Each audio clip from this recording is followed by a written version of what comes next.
কোটা বিরোধী আন্দোলন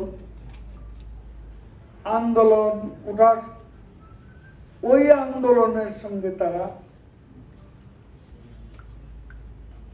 ওই আন্দোলনের উপর ভর করছে।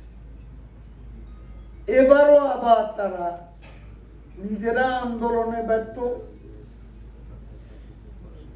হেরে যাওয়ার ভয়ে নির্বাচনে যায়নি। এখন যদি কোটা সংস্কার আন্দোলনের উপর ভর করে সরকার হটানোর অভিসন্ধি দুরভিসন্ধি বাস্তবায়ন করার, সেটা হলো তাদের লক্ষ্য। কাজেই অশুভ তৎপরতা সম্পর্কে আমাদেরকে সতর্ক পাহারা, সেটা আমি সবাইকে